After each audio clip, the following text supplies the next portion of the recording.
हम जो है वो गवर्नमेंट इंटरवेंशन पढ़ रहे थे। गवर्नमेंट इंटरवेंशन हम थोड़ा पढ़ेंगे जितना ज़रूरी है, उसके बाद मूव ऑन। एक सेकंड मैं ज़रा स्क्रीन शेयर कर दूं।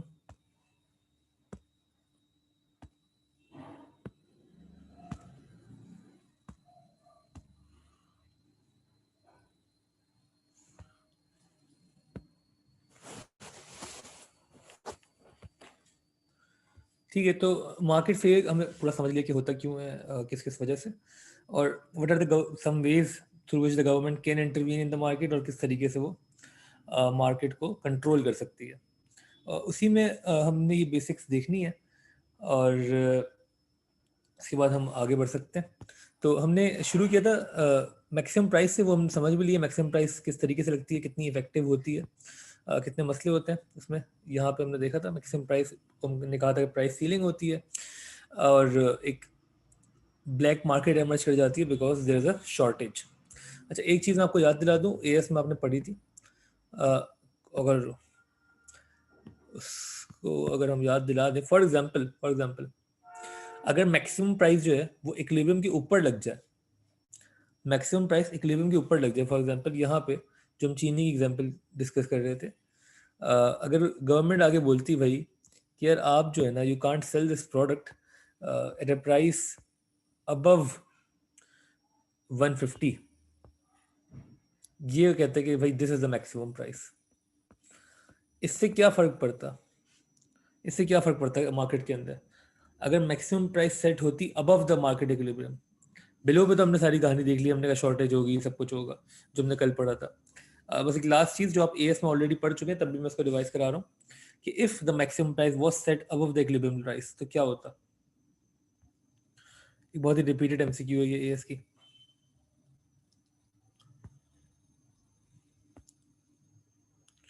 इनइफेक्टिव, बिल्कुल ठीक है, नो इफेक्ट, बेहतरीन, बिल्कुल सही कह रहे हैं। उसकी वजह से कोई इफेक्ट नहीं पड़ता। क्यों कोई इफेक्ट नहीं पड़ता? क्योंकि you are already below this price. Maximum price का मतलब क्या कि आप इससे ऊपर नहीं बेच सकते, इससे अंडर आप बेच सकते हैं। तो मार्केट इक्विलिब्रियम अगर बिलो है मैक्सिमम के, वो 100 पे ही प्राइस सेट रहेगी, क्वांटिटी क्यू नॉट ही रहेगी, 2 मिलियन ही रहेगी, there will be no change, this maximum price would be ineffective. ठीक हो गया? एक मिनट देगा मुझे प्लीज।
ओके ठीक है, तो हमने मैक्सिमम प्राइस डिस्कस कर लिया।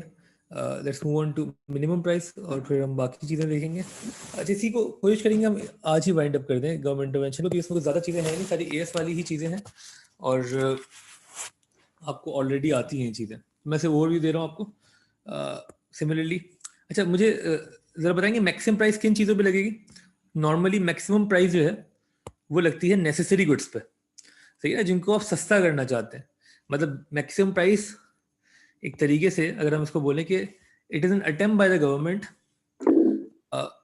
It is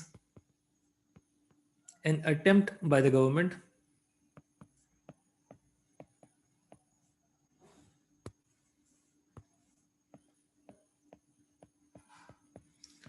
to reduce the equilibrium price. ठीक हो गया. It is an attempt by the government to reduce the equilibrium price. कोई किसी चीज को सस्ता करने के लिए वो मैक्सिमम प्राइस लगाते हैं यार कि this is the maximum eight which you can cell, इससे आप ऊपर नहीं बेच सकते. ठीक है, जगह उन्होंने कहा 70 is the maximum you can sell at. Ineffective है. क्यों इनइफेक्टिव हमने डिस्कस कर लिया था. शॉर्टेज होगी, ब्लैक मार्केट आ जाएगी. You need more policies to back this policy. On its own, it is very ineffective. Similarly, minimum price को हम प्राइस फ्लोर भी कहते हैं. जिस तरह मैक्सिमम को प्राइस सीलिंग कहते हैं, मिनिमम को we also call price floor. We call this price floor because this is the floor. एक तरीके से वो वैल्यू है जिससे नीचे आप नहीं जा सकते. तो मैक्सिमम वाज सीलिंग और मिनिमम जो है वो फ्लोर है. और मिनिमम प्राइस कहाँ लगेगी और क्यों लगेगी, कौन से गुड्स होंगे जिन पर मिनिमम प्राइस लगेगी. जैसे सर हमने मैक्सिमम में कहा कि this was an attempt by the government to decrease the equilibrium price. तो minimum price is an attempt by the government to increase the equilibrium price. कौन सी ऐसे गुड्स हैं जिनको महंगा करना चाहिए गवर्नमेंट. कौन सी ऐसी कमोडिटीज है जिसको गवर्नमेंट चाहिए महंगे हो. सर स्क्रीन नहीं आ रही आपकी. स्क्रीन नहीं आ रही. थैंक यू यार. वो अच्छा उन्होंने बता दिया, वरना हम ऐसे चलते रहते.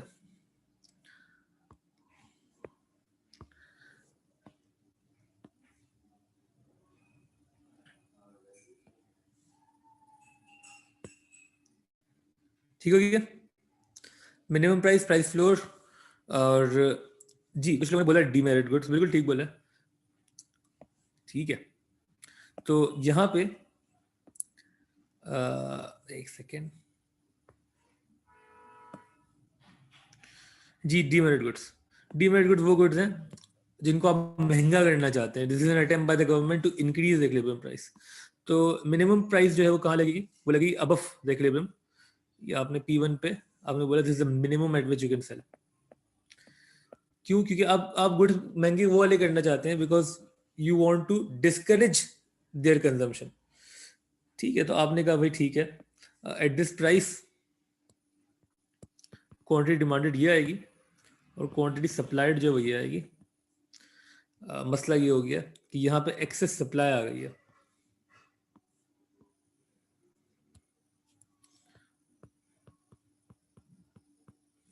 अगर आप चाहें तो इसको कुछ नंबर्स दे दें. जैसे फॉर एग्जांपल कि दिस इनिशियली क्यू नॉट जो है वो 2 मिलियन कर लें इसको, 2 मिलियन यूनिट्स.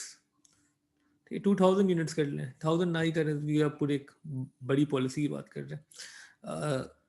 ये इसको 5 मिलियन कर लें या 1 मिलियन कर लें. तो यहाँ पे गैप आ गया, सप्लाई ज़्यादा हो गई है क्योंकि प्राइस ज़्यादा है. सप्लायर तो बहुत ज़्यादा रेडी है सप्लाई करने को, लेकिन डिमांड, क्वांटिटी डिमांड बहुत कम है. ठीक है, तो मेरा सवाल सिर्फ इतना सा है कि क्या ये पॉलिसी इफेक्टिव थी. Was this policy effective. Yes और नो. ऑडियो में जवाब दे दें प्लीज.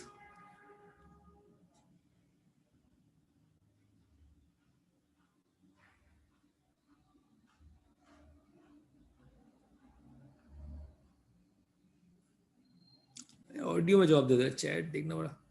मुझे सिर्फ ये बता दें कि पॉलिसी इफेक्टिव है या नहीं है. यस. क्यों, क्यों किसी भी पॉलिसी की इफेक्टिवनेस को जब हम मेजर करते हैं, हम देखते हैं how effective was this policy. कोई भी फैसला जब आप लेते हैं और देखते हैं कितना फायदेमंद ये फैसला हुआ, तो बेसिकली आप ये सोचते हैं कि यार इंटेंशन क्या थी उस फैसले की, उस पॉलिसी की. द इंटेंशन अगर हम बोलें कि ये थी कि we want to discourage the consumption of some goods. जैसे फॉर एग्जांपल सिगरेट्स को हमने महंगा कर दिया, या हमने जो है वो वेपन्स को महंगा कर दिया डीमेरिट गुड्स के लिए, ताकि लोग कम कंज्यूम करें. तो एक्चुअल जो पहले एक ट्रेडिंग क्वांटिटी थी, क्वांटिटी ट्रेडेड वो ये थी 2 मिलियन यूनिट्स. लेकिन क्योंकि हमने महंगा कर दिया इन गुड्स को, तो अब जो क्वांटिटी ट्रेड होगी वो QD है 1 मिलियन यूनिट्स. ठीक है, और एक्चुअल में हमने कंजम्पशन डिस्करेज कर दी है. तो if the aim was discourage, इसको लिख लें यार, अगर ये if the aim of the government was to discourage consumption, then minimum price is a very effective policy. Consumption discourage होगी, बिल्कुल होगी. Can you think of anything else जिस पे गवर्नमेंट मिनिमम प्राइस लगाती है other than demerit goods?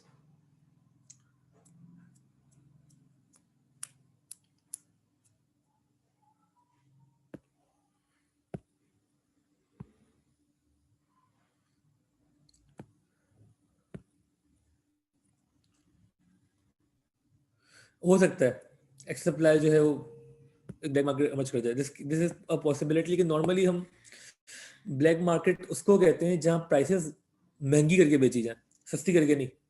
Black market को हम define इस तरीके से करते हैं कि दिस यहाँ पे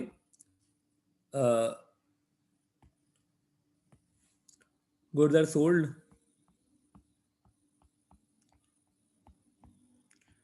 at a higher price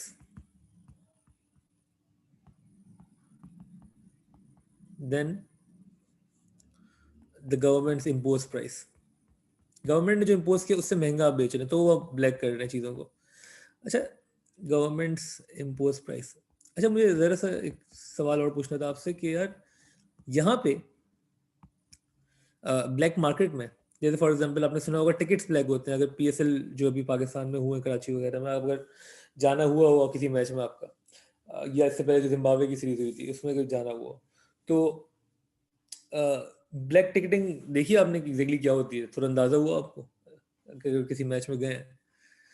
government ने अनाउंस किया हुआ एक टिकट 500 रुपये का है, जो कि 500 का ही मिल रहा है।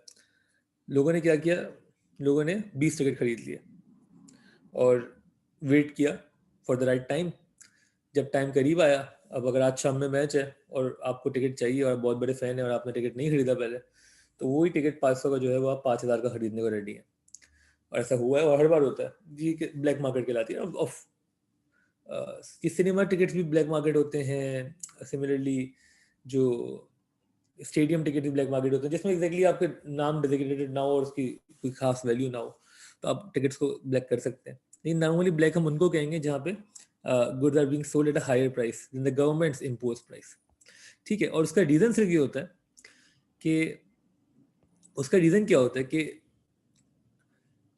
आप जो है वो why are you successful in selling goods at a higher price? क्यों? Because consumers are willing. उसका रीज़न सिर्फ ये है कि कंज्यूमर्स आर विलिंग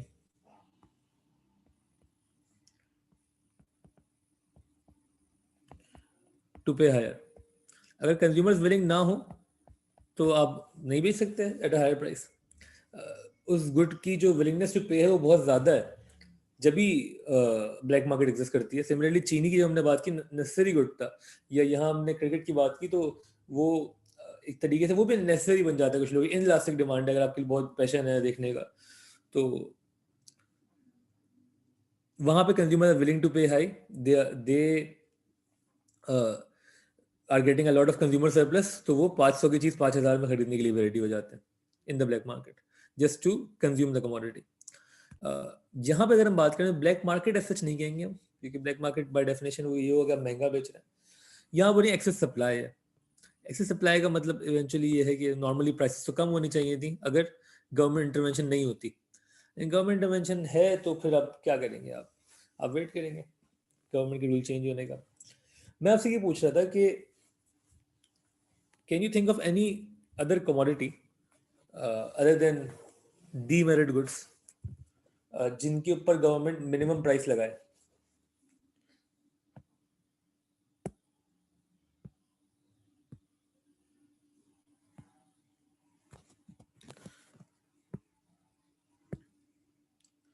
जी, बाकी लोग अगर सुन रहे हैं तो शेयर यार क्या सीन है, कोई ऐसी कमोडिटी?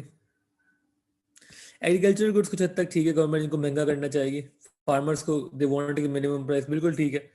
इसमें डीमेरिट गुड्स आ गए हमने कहा, डीमेरिट गुड्स सिगरेट्स वगैरह।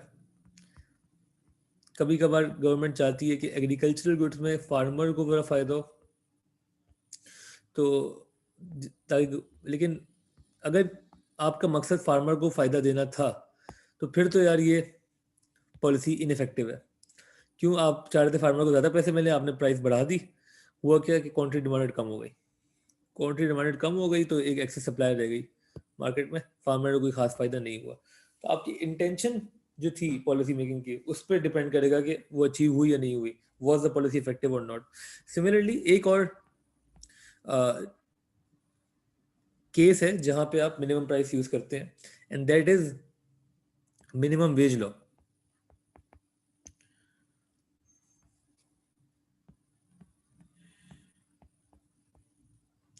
ठीक है, एक सेकंड जरा सा यार, तुम लोगों को जगा दें, मुझे बहुत ही ऑफ लगता है, तुम लोग बिल्कुल ही रिप्लाई नहीं कर रहे होते।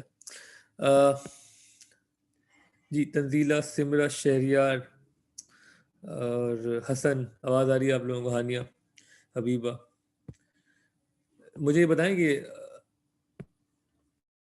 मिनिमम वेज लॉ का क्या ताल्लुक है इससे, मिनिमम प्राइस से? कैसे कनेक्ट कर सकते हैं इन दो चीज़ों को?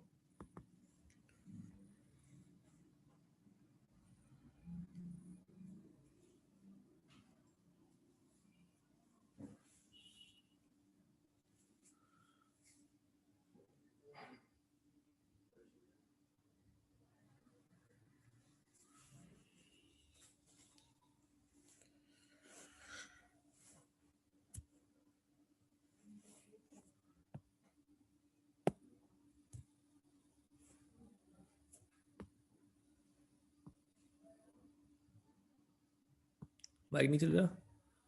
क्यों नहीं चल रहा यार?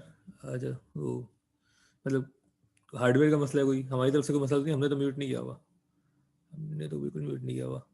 Allow, you are allowed to mute yourself, unmute yourself, या ओके। तो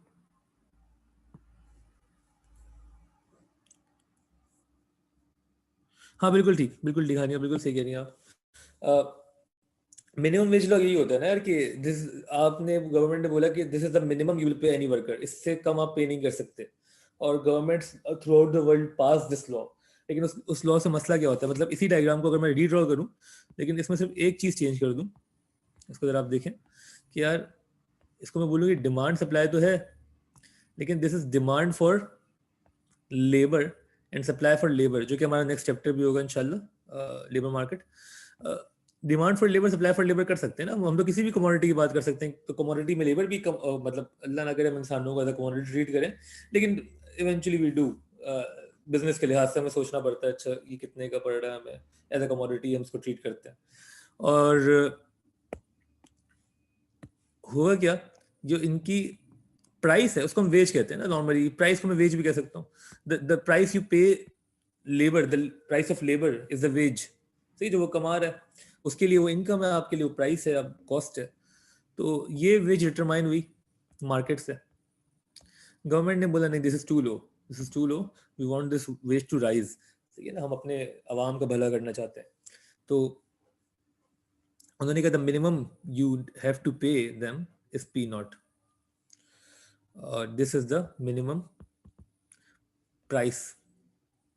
तो ये भी एक तरीका है ना गवर्नमेंट इंटरवेंशन, और मिनिमम वेज कह लें इसको, मिनिमम प्राइस कह लें, price for the firm would be the wage for the worker. अगर आपकी इंटेंशन ये थी कि लेबर को ज्यादा पैसे मिले, तो was this policy effective?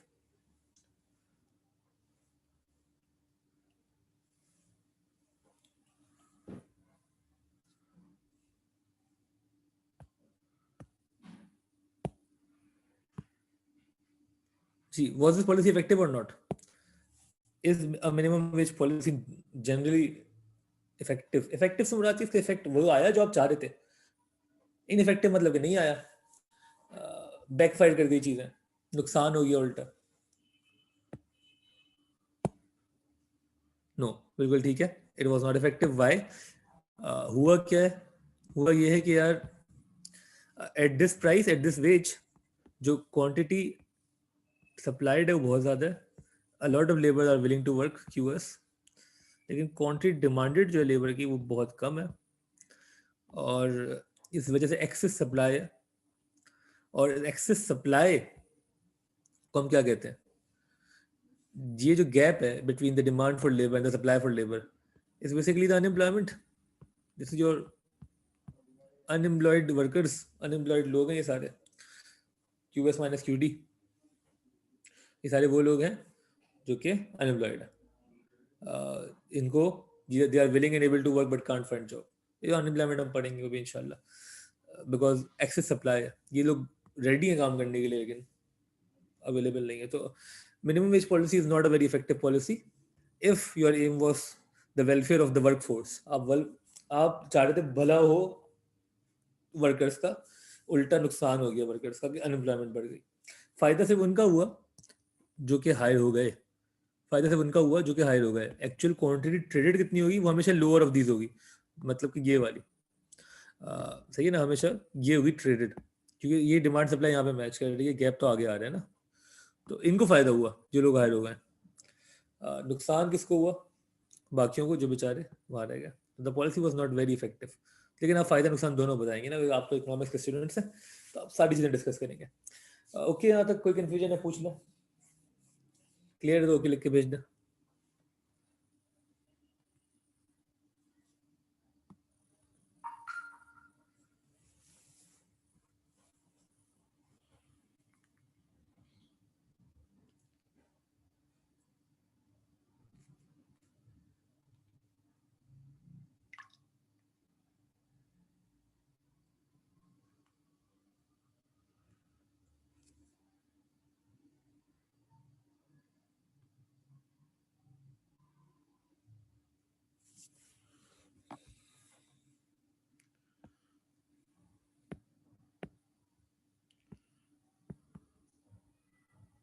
Okay, ठीक है, बेहतरीन, क्या बात है.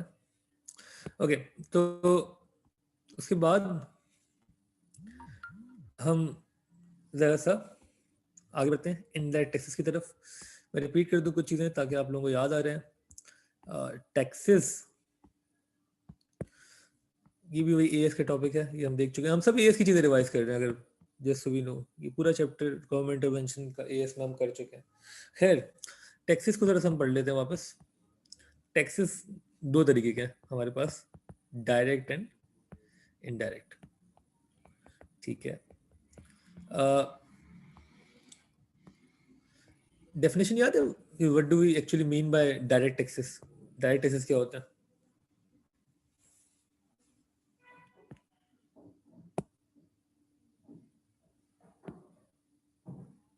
डायरेक्ट टैक्सेस याद है क्या होता है? बिल्कुल ठीक है, बेहतरीन. तुम लोग सुन रहे थे इसमें, बाकी लोग भी होपफुली सुन रहे थे, वो बस बोलना नहीं चाह रहे अभी. डायरेक्ट टैक्सेस जो है वो टैक्सेस इनकम है, बिल्कुल ठीक है. Similarly we have indirect taxes. Indirect taxes कौन से होते हैं? Taxes on expenditure. आप गवर्नमेंट को टैक्स जो पे करते हैं वो दो फॉर्म में करते हैं. या तो आपको जो इनकम मिली उस वक्त टैक्स पे करते हैं, आपकी सैलरी आई, प्रॉफिट आया, जो भी इनकम के वक्त आपने टैक्स पे किया वो सारे डायरेक्ट टैक्सेस हैं. इनकम टैक्स, प्रॉफिट टैक्स वगैरह वगैरह, wealth gain tax and so on. Indirect tax ये सब आप, ये हर कोई पे करता है. डायरेक्ट से तो हम इस्तिस्ना हो जाते हैं, अगर हम पैसे नहीं कमाते तो हम टैक्स नहीं देते. जैसे आप लोग मोस्ट ऑफ यू, अगर आप इनकम को अर्न नहीं करते तो you are not paying any taxes directly. ठीक है, however you are paying taxes because you do consume things. Pakistan में आई थिंक कोई भी ऐसी चीज़ नहीं होगी जिस पर टैक्स नहीं लगा हो जो आप कंज्यूम करते हैं. आप कोई टॉफ़ी भी खाते हैं तो उस पर भी आप टैक्स पे करते हैं. आप बिजली कंज्यूम करते हैं उस पर भी टैक्स पे करते हैं. आप किसी रेस्टोरेंट में खाना खाते हैं उस पर भी टैक्स पे करते हैं. तो ये सारे इनडायरेक्ट टैक्सेस कहलाते हैं. एक्सपेंडिचर करते वक्त अगर आप जो भी टैक्सेस पे कर रहे हैं आपको पता नहीं होगा, नहीं पता तो आप एक काम कीजिएगा, जो पैकेट्स होते हैं किसी भी चीज़ के, उसके पीछे देखिएगा उन्होंने डिवाइड किया होगा कि रिटेल प्राइस इतनी कैसे बनी. इसमें जीएसटी भी था, और जीएसटी जो general sales tax normally is one of the best examples of indirect taxes, because वो हर जगह आपको दिख जाता है. यहाँ पे जो एग्जांपल है वो आप इनकम टैक्स कर लें. ठीक है, तो ये एक बेसिक फर्क हो गया डायरेक्ट और इनडायरेक्ट टैक्सेस में. अब माइक्रो लेवल, अभी तक हमारा माइक्रो चल रहा है अल्हम्दुलिल्लाह. मुझे बताएं माइक्रो इकोनॉमिक्स में हम कौन से टैक्स पे ज्यादा फोकस्ड होंगे, डायरेक्ट पे या इनडायरेक्ट पे? माइक्रो इकोनॉमिक्स में, and why would be focused on a certain tax in micro and the different tax in macro? उसका रीजन है, क्या रीजन है? माइक्रो में किसको देखेंगे, डायरेक्ट को या इनडायरेक्ट को?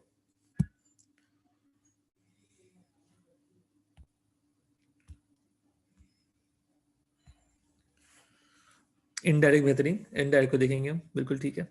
और इनडायरेक्ट को हम क्यों देख रहे हैं माइक्रो में? Because micro economics is concern with particular things, with individual things, like an individual consumer, individual firm, individual industry. तो ये एक पर्टिकुलर कमोडिटी पे टैक्स लग रहा है। टैक्स लग गया सिगरेट्स पे, टैक्स लग गया गाड़ियों पे, टैक्स लग गया मोबाइल फोन्स पे, सो ऑन। जब हम डायरेक्ट टैक्स की बात करते हैं, इनकम टैक्स, ये पूरी गवर्नमेंट की पॉलिसी है मैक्रो लेवल की। इनकम टैक्स चेंज होना हर बंदे को इफेक्ट करेगा, मैक्रो इफेक्ट आएगा इसका। इनडायरेक्ट टैक्स चेंज होने से सिर्फ उन पे इफेक्ट आएगा जो उस कमोडिटी को कंज्यूम करते हैं। सिगरेट पे टैक्स लग गया तो हम में से बहुत सारों पे कोई फर्क नहीं पड़ेगा क्योंकि हम लोग कंज्यूम नहीं करते। लेकिन डायरेक्ट टैक्स जब भी लगेगा तो सारे सैलरी ग्रुप पे फर्क पड़ेगा, ठीक है। तो वो एक मैक्रो लेवल पॉलिसी हो जाएगी। तो एट माइक्रो इंटरवेंशन की जब हम बात करेंगे तो हम इनडायरेक्ट टैक्स की बात करेंगे, ठीक है। लेकिन मैं जरा सा आपको याद दिला दूं, डायरेक्ट टैक्स जब भी लगता है तो डिमांड पे फर्क पड़ता है क्योंकि इनकम कम हो रही है ना। इसको मैं अगर आपको याद दिला दूं जल्दी से ताकि जहन में आ जाए आपके, डायरेक्ट टैक्सेस से हमेशा इनकम कम होती है। इनडायरेक्ट टैक्सेस, क्योंकि ये वो टैक्स है जो कि प्रोड्यूसर और कंज्यूमर दोनों में बढ़ता है, तो हम कहते हैं इसके इससे कॉस्ट ऑफ प्रोडक्शन बढ़ती है। ये प्रोड्यूसर की कॉस्ट ऑफ प्रोडक्शन को बढ़ा देता है, ठीक है। तो कॉस्ट ऑफ प्रोडक्शन जब भी बढ़ती है हमें पता होना चाहिए कि सप्लाई कम होती है। ये तो हमने एएस के शुरू में पढ़ा था, कॉस्ट ऑफ प्रोडक्शन और सप्लाई का हमेशा एक उल्टा ताल्लुक है। कॉस्ट ऑफ प्रोडक्शन जब भी बढ़ेगी सप्लाई कम हो जाएगी। ये तो हो गया, ठीक है। और यहाँ पे डायरेक्ट टैक्सेस जब भी लगेंगे इनकम कम होगी। इनकम कम होने की वजह से क्या होगा कि डिमांड पे फर्क पड़ेगा। डिमांड बढ़ेगी या कम होगी? जी, डिमांड बढ़ेगी या कम होगी?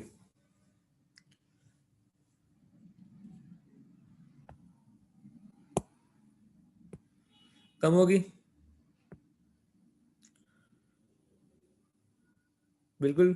वारू, अलीजा सही कह रहे हैं, डिमांड कम होनी चाहिए। शरियार भी यही कह रहे हैं, राहिल भी यही कह रही है, सब गलत कह रहे हैं। इनकम कम होने से डिमांड कम भी हो सकती है और डिमांड बढ़ भी सकती है। That will depend on the type of the commodity जिसकी हम बात कर रहे हैं। कुछ गुड्स की डिमांड बढ़ जाएगी, कुछ गुड्स की डिमांड कम हो जाएगी। डिमांड कम जो होगी नॉर्मल गुड्स की होगी, that are directly related to income. Income जितनी कम होगी डिमांड उतनी कम होगी। ये वो चीज़ें जो लग्जरीज हैं, जिनको आप जितना ज़्यादा पैसे होंगे उतना ज़्यादा कंज्यूम करेंगे। Eating out for example is a normal good, तो the lower you earn the lower you would eat out, demand for eating out will decrease. However eating at home कह सकते हैं कि वो इन्फीरियर गुड है आपके लिए। तो जितनी कम इनकम होगी उतना आपका दिल चाहेगा घर पे ही खाना खाएं, पैसे बचाएं, वो इन्फीरियर गुड है, ठीक हो गया। तो टैक्सेस बढ़ने की वजह से, डायरेक्ट टैक्सेस बढ़ने की वजह से घर के खाने की डिमांड बढ़ जाएगी, बाहर के खाने की डिमांड कम हो जाएगी। ठीक हो गया। अच्छा, इस वक्त we are mostly concern, only concern with indirect taxes क्योंकि हम गवर्नमेंट इंटरवेंशन पढ़ रहे हैं इन द माइक्रो इकोनॉमी। और मैंने आपको याद होगा लिखा भी इनडायरेक्ट टैक्सेस ही है, ठीक। लेकिन as a student of economics की सारी चीज़ें पता होनी चाहिए आपको। फिर let's move on. Indirect taxes जब लगते हैं तो क्या होता है? मैं एक बेसिक ग्राफ आपको याद दिला दूं, ये हमने पढ़ा था डिटेल में, थोड़ा सा डिफरेंट ग्राफ है, समझने वाला ग्राफ है।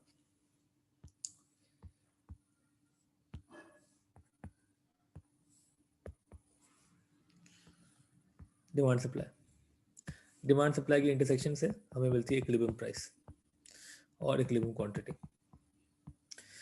ठीक है। हम जो ग्राफ पढ़ रहे हैं वो है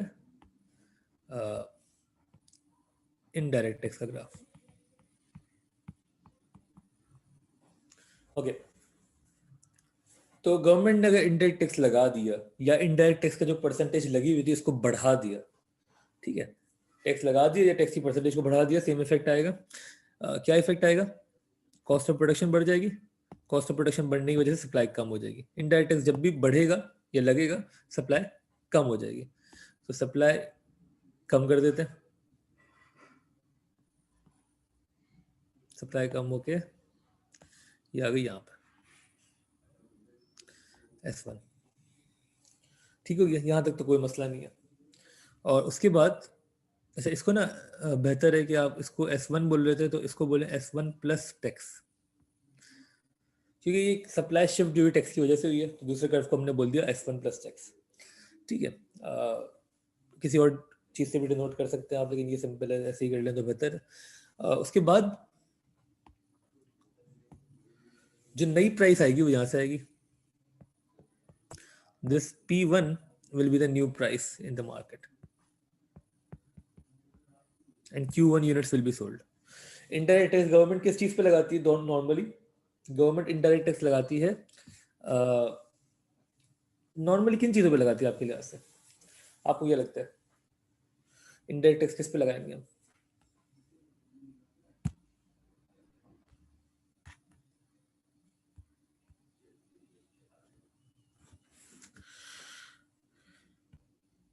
हाँ, एवरीथिंग। क्या बात है ऋचा, बहुत बहुत अच्छी बात है। क्यों, वाई वाई एवरीथिंग? अभी हमने डिस्कस किया था, बहुत आला। नॉर्मली एवरीथिंग पे ही लगाते हैं, क्यों? एवरीथिंग पे क्यों लगाते हैं भाई? एवरीथिंग में पेट्रोल भी आ गया, एवरीथिंग में टेलीफोन्स भी आ गए, जो आपके मोबाइल बिल्स आते हैं, या आप जो आटा चीनी दाल ले रहे हैं उसमें भी टैक्सेस लगेगा। क्यों, why does the government impose taxes on everything?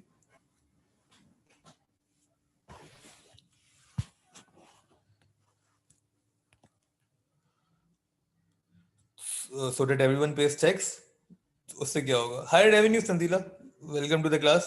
Thank you. बिल्कुल सही कह रही हैं आप। हायर रेवेन्यूज, क्योंकि गवर्नमेंट के पास पैसे कमाने का सिर्फ एक ही ऑप्शन है, मेन ऑप्शन जो है, सबसे बड़ा option, number one source of revenue for the government is taxes. Taxes के अलावा उनके पास कोई पैसे कमाने का मेन तरीका नहीं है। तो गवर्नमेंट को पैसे चाहिए, और क्यों चाहिए पैसे? वो क्योंकि काम करती है पब्लिक के लिए, तो पब्लिक से वो टैक्स लेती है, पब्लिक को वो सर्विसेज देती है। तो ये एक डील हुई है ना हमारी गवर्नमेंट के साथ, हम आपको टैक्स पे करेंगे, आप हमें सर्विसेज देंगे, आप हमें पुलिस की सर्विस देंगे, आप हमें रोड्स बना के देंगे, ब्रिजेस देंगे, डिफेंस देंगे, और बहुत सारी चीज़ें जो आपको आपके टैक्स से मिलती है। और एक्चुअल जो कॉन्ट्रैक्ट है, जो कि अनस्पोकन है, वो यही है ना। अ, लेकिन लेकिन कुछ ऐसे गुड्स हैं जिन पे टैक्सेस बहुत हाई है, कुछ ऐसे गुड्स हैं जिन पे टैक्सेस बहुत कम है। हाई टैक्सेस हम किन पे लगाते हैं? इनडायरेक्ट टैक्सेस को हम ज्यादा हाई किस पे रखते हैं? मतलब बहुत ज्यादा रेट ऑफ टैक्स किन चीजों पे लगाते हैं?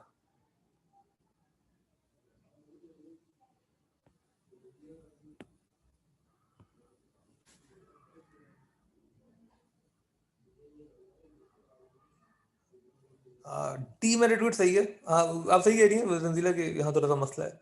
सर्विसेज देते तो हैं, लेकिन वो हमें पसंद नहीं आती, उस लाइक होती नहीं है।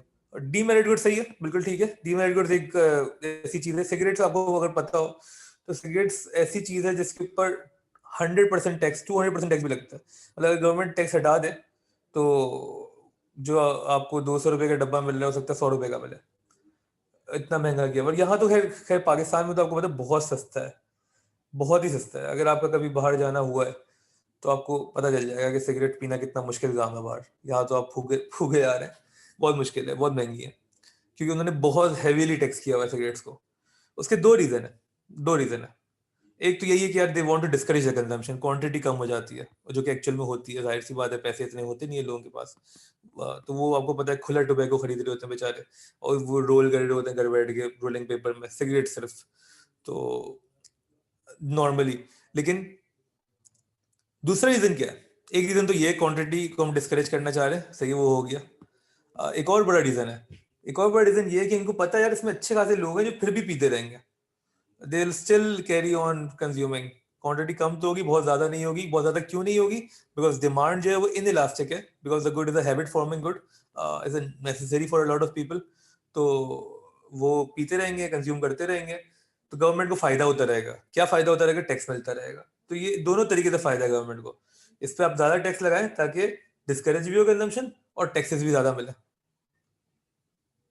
तो नॉर्मली आप जो डीमेरिट गुड्स होते हैं उनके ऊपर आप टैक्सेस लगा देते हैं बेशुमार। ठीक है, इन दोनों रीजन की वजह से। दूसरा एक और भी है, अगर आपको पता हो, इंपोर्टेड गाड़ियों पे बहुत टैक्स होता है पाकिस्तान में। कभी किसी जानने वाले ने मंगवाई हो, 200-300% टैक्स होता है। मतलब जो गाड़ी अगर आपको मिल जाए 10 लाख की, मतलब फॉर एग्जांपल, तो इंपोर्ट कराने के बाद 10 लाख की अगर आपको जापान में मिल रही है वो गाड़ी इन पाकिस्तानी करेंसी, तो यहाँ अगर आप इंपोर्ट कराएंगे तो वो आपको 30 लाख की मिल जाएगी। क्यों? इंपोर्ट्स पे इतना मतलब टैक्स क्यों है, इंपोर्टेड गाड़ियों पे खासतौर पे?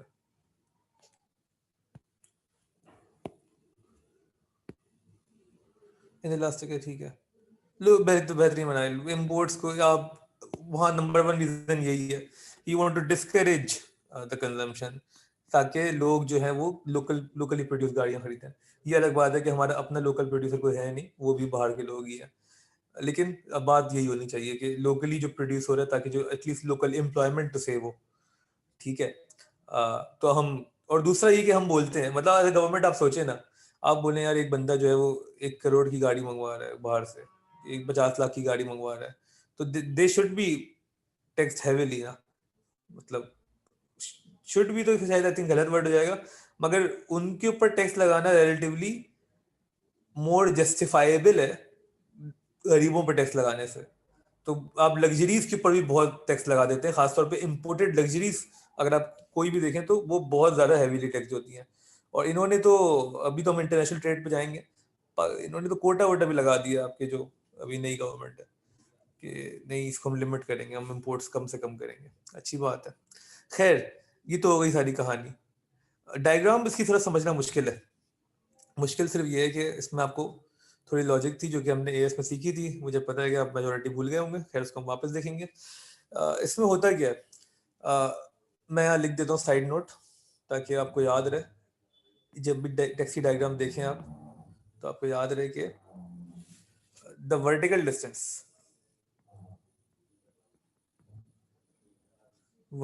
Distance between the two suppliers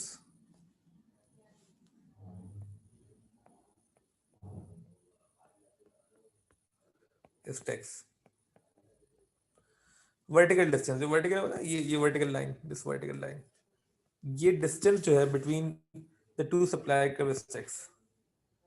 पहले तो आपको ये पता हो, ठीक है ना। तो मतलब कि अगर मैं आपसे बोलूं, for example this initial price was 50 और P1 जो है वो 55 है, तो क्या टैक्स 5 रुपए का लगा है पर unit? Is the indirect tax per unit of 5 rupees?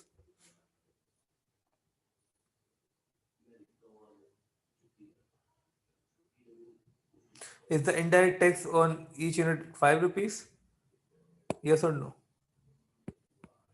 No. बेहतरीन अलीजा, 5 नहीं है, क्योंकि इनडायरेक्ट टैक्स जो वो ये गैप नहीं है, ये गैप तो छोटा है। गैप जो है वो ये बड़ा गैप जो बिटवीन टू सप्लाई है। बेसिकली होता क्या है, इसकी लॉजिक समझ लें, क्योंकि ये वापस समझना मुश्किल हो जाएगा अभी अगर नहीं फॉलो किया तो। मैं इसको ज़रा सा ना छोटा कर देता हूँ ताकि लिखना आसान हो जाए। और ये जो है ना इनिशियल जो प्राइस है हमारी, P0 मार्क कर लेते हैं, ठीक है, P0, और this is P1 new price. Okay, तो हमें क्या करना है कि हमें ये पता हो कि अगर आपको प्रोड्यूसर को जो प्राइस मिल रही है वो चाहिए, जैसे फॉर एग्जांपल हो क्या रहा है, देखिए कंज्यूमर पहले क्या पे कर रहा था, कंज्यूमर P0 पे कर रहा था, अब कंज्यूमर क्या पे कर रहा है, P1 पे कर रहा है, ठीक है। प्रोड्यूसर क्या पे कर रहा था और प्रोड्यूसर को मिल क्या रहा है ये समझें। For example this is 50 and 55, consumer पहले 50 पे कर रहा था, ठीक है, अब कंज्यूमर पे कर रहा है 55, तो कंज्यूमर की कहानी तो खत्म हो गई यहाँ। कंज्यूमर को 5 रुपए महंगा पड़ रहा है गुड, लेकिन टैक्स जो है ना 5 रुपए का नहीं है। टैक्स फॉर एग्जाम्पल मैं लिख देता हूँ, जो टैक्स है, tax per unit is equal to 8 rupees for example. अब ये 8 जो है वो हर यूनिट पे जा रहा है गवर्नमेंट को, और हमने कहा ये जो 8 है इट इज द टैक्स, और टैक्स है vertical distance between the two supply curves, मतलब कि ये गैप जो है वो 8 के इक्वल है। दिस गैप जो वर्टिकल डिस्टेंस है जो कि फिक्स है, वो फिक्स क्यों है? ये लाइंस पैरेलल है, पैरेलल बनाएगा लाइंस ताकि टैक्स फिक्स रहे, और वो 8 है, मतलब कि अगर ये 55 है यहाँ पे, तो फिर हम नीचे आएंगे और ये जो प्राइस आएगी, ये दिस प्राइस, ये गैप कितना है? 8 का गैप है ना, vertical distance between two supply curves is 8, तो 55 माइनस 8 वुड बी 47। ये 47 जो आया है ना, ये वो प्राइस है जो प्रोड्यूसर को मिलेगी। होगा क्या एग्जैक्टली होगा क्या, मैं आपको बता देता हूँ।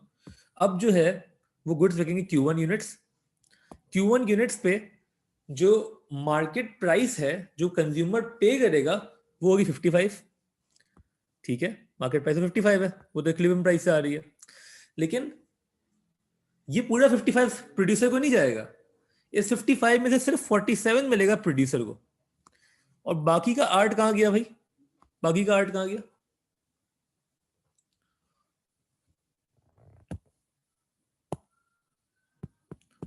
गवर्नमेंट, बेहतरीन, बाकी का आर्ट जो है गवर्नमेंट के पास गया, और वो इसको हम शेड कर देते हैं दिस बॉक्स पूरा, क्योंकि वो 8 जो है वो गवर्नमेंट का टैक्स है per unit multiply by the quantity, तो ये पूरा जो शेड होगा ये टैक्स है, ठीक है। इसकी आसान डायग्राम मैं बना देता हूँ ताकि इसमें वैल्यूज के बगैर सिर्फ आपको याद रहे कि यार कौन सी चीज़ क्या डिनोट कर रही है। डिमांड, सप्लाई, इससे मिलेगी आपको मार्केट प्राइस पी नॉट। अच्छा, इसको ना थोड़ा सा तमीज से कर लेते हैं ताकि आप इसको कॉपी कर लें, ये आपकी इनडायरेक्ट टैक्स की डायग्राम हो जाएगी, बेसिक डायग्राम। वो कभी कभार गंद करते हैं आपकी एमसीक्यूज में कि इसी डायग्राम में वो मार्केट स्ट्रक्चर वाली चीज़ें ऐड कर देते हैं जिसमें AR और MR वगैरह घुसा हुआ होता है, तो थोड़ा सा आपने ख्याल रखना है, वो हम डिस्कस करेंगे। इसको पहले आप सप्लाई को शिफ्ट कर दें, ये S0 था और आप बोले भाई S0 प्लस टैक्स आ गया, ठीक है। अच्छा, मैं एक काम करता हूँ, ये P0 जो है इनिशियल इक्विलिब्रियम है, ठीक है। अब जो इसको भी ना थोड़ा सा छोटा कर लेते हैं, ठीक है। ये जो P0 है ये इनिशियल इक्विलिब्रियम है, और हम जो नया इक्विलिब्रियम आया ना उसको मार्क कर रहे हैं एज PC। PC बोले तो मतलब PC का मतलब क्या होगा यहाँ पे? The price the consumer is paying. PC से मुराद क्या है यहाँ पे? The price the consumer is paying. और उस इक्विलिब्रियम से आप नीचे आएंगे पुराने सप्लाई कर्व से। उसकी लॉजिक मैंने आपको बताई थी AS में कि प्रोड्यूसर का जो सप्लाई कर्व है वो कभी चेंज नहीं हुआ, वो S0 का S0 ही है। तो पुराने सप्लाई कर्व पे आएंगे, पुराने सप्लाई कर्व जो प्रोड्यूसर का सप्लाई कर्व है उससे लेफ्ट लेंगे, और जो प्राइस आएगी उससे जो प्राइस आएगी उसे आप बोलेंगे PP, the price the producer would receive. और जो, और इसको आप नीचे भी ले जाएं ताकि कंप्लीट कर लें diagram. Q1 units will be sold, और ये जो shaded area, this whole shaded area, this will be your tax. ये एरिया जो है ये tax revenue for the government. Indirect tax की ये डायग्राम है, कॉपी कर लें इसको। ये PP और PC और P0 होपफुली समझ में आ रहा है। PC से मुराद है the price the consumer will pay, PP से मुराद है the price the producer will receive, और this gap is the tax जो कि गवर्नमेंट को मिलेगा।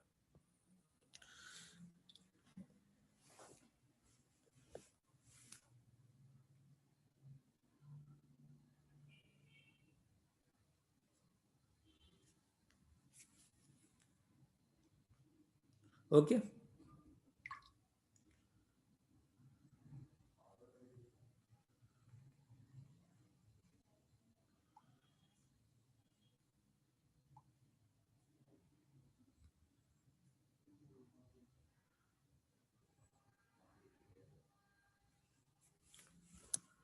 ठीक है, फिर हम क्लास यहीं पे एंड करेंगे। कोई और सवाल होगा मुझे भेजिएगा, पढ़ना शुरू कर दें आप लोग।